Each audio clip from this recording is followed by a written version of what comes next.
چاند کی گردش سے اور اس کی منازل سے حضرت انسان کو کچھ سمجھایا جا رہا ہے کہ جب تو پیدا ہوا تھا تو چاند کی طرح سارا زمانہ تیرا منہ دیکھنے آیا تھا، تو بھی اس وقت لوگوں کی توجہ کا مرکز بن گیا تھا، اور پھر منازل طے کرتا رہا، اور جوانی کی دہلیز پہ جب تم نے قدم رکھا اور تو بدر تمام ہوا، جب شباب کی بجلیاں تیری آنکھوں سے ٹپکنے لگی، تو پھر تیری نظر کا خمار بھی کئیوں کے دل لوٹتا تھا، کئیوں کی نیندیں اچاٹ کر دیتا تھا۔ جس طرح چاند جب جوبن پہ ہو تو چکور کا دل لرزتا ہے، اور سمندر میں جوار بھاٹا پیدا ہو جاتا ہے، لہریں اٹھتی ہیں، طوفان پیدا ہوتے ہیں، تو جب بندہ بھی جوانی کی دہلیز پہ ہوتا ہے تو وہ بھی طوفان اٹھاتا ہے، دلوں میں جوار بھاٹے پیدا ہوتے ہیں۔ تو وہ لمحے بھی آئے کہ تو نے دلوں کی بستیاں اور دلوں کی دنیا پر ہلچل پیدا کر کے رکھ دی۔ تیرا شباب لوگوں کی زندگیوں کے اندر گھلتا رہا، اور کتنوں کی نیندیں اچاٹ ہوتی رہیں، تیری زلف کے شکن کتنوں کا قرار لوٹ کے لے گئے۔ لیکن پھر وہ لمحہ بھی آیا، حتی آدھا کل ارجون القدیم، پھر بوڑھا ہو گیا، پھر تجھے کوئی دیکھنے بھی نہیں آتا، کوئی تجھ سے اداس بھی نہیں ہوتا، بچے بھی کترا کے گزر جاتے ہیں۔ کہا انسان ذرا چاند کی منزلوں کو دیکھ، یہی چاند کتنا پیارا تھا، اور آج اسی چاند کو کوئی دیکھتا بھی نہیں ہے۔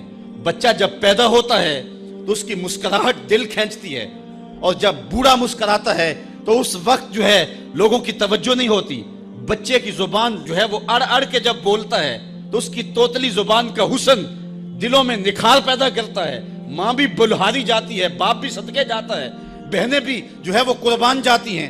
تو بچے کا ٹوٹا لہجہ اور توتلی زبان خوشیوں کی ایک لہر ہوتی ہے، لیکن جب بڑھاپے میں فالج کی وجہ سے زبان میں لکنت آ جائے، اب توتلا پن پیدا ہو جائے، اب زبان اٹکنے لگے، تو بچے بھی مذاق اڑاتے ہیں۔ ایک لمحہ وہ تھا کہ زبان توتلی تھی تو حسن تھا، آج لمحہ وہ گیا کہ حتی آدھا کل ارجون القدیم، کھجور کی ٹہنی سے جب پھل توڑ لیا جائے، اب اس ٹہنی کو کون پوچھتا ہے؟ جب تک پھل آیا نہیں تھا وہ ٹہنی اچھی لگتی تھی، مالی سنبھال کے رکھتا تھا، جڑوں کو بھی پانی دیتا تھا، اور خیال کرتا تھا کہ کوئی ایسا نقصان نہ ہو کہ یہ پودا جو ہے وہ مرجھا جائے۔ پھر جوبن پہ آیا، اور جب کھجوریں لگیں تو اس نے پھر رسیاں بھی باندھی اور کھجوروں کو سنبھالنے کے لیے سب کچھ کیا۔ پھر جس دن اس نے اس ڈال سے پھل کاٹ لیا، اب وہ کھجور اجڑ گئی، اب اس کی وہ ٹہنی بے توقیر ہو گئی۔ انسان کی زندگی کا جب شباب لٹ جاتا ہے اور بڑھاپے میں جب وہ کسی قابل نہیں رہ جاتا، تو پھر اس کی بھی یہ مثال ہے، حتی آدھا کل ارجون القدیم، جیسے کھجور کی پرانی ڈال ہو۔ اپنی نظر اور شرمگاہ کی حفاظت کریں۔ اس دور کا سب سے بڑا فتنہ یہ ہے کہ نگاہیں پاک نہیں رہی، نگاہیں غلیظ اور گندی ہو گئی، شرمگاہوں میں وہ تقدس نہیں رہا ہے۔ حضور علیہ السلام نے ارشاد فرمایا، من زنا زنیا بہی ولو بہی تانے دارے ہی، جس شخص نے زنا کیا یہ عمل اس کے گھر بھی لوٹے گا، اگرچہ اونچی اونچی دیواریں کیوں نہیں کر دیتا۔ یہ مکافات عمل ہے۔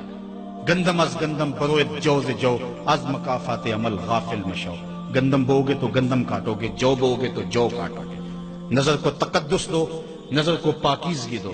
حضرت لقمان حکیم کہتے ہیں کہ میں کئی نبیوں سے ملا ہوں، کئی نبیوں سے ملاقات کی ہے، اور میں ان سے 2 4 باتیں جمع کی ہیں، اور ان ساری باتوں کو میں نے جمع کر کے 100 باتیں جمع کی ہیں، اور ان کا پھر میں نے خلاصہ تیار کیا ہے۔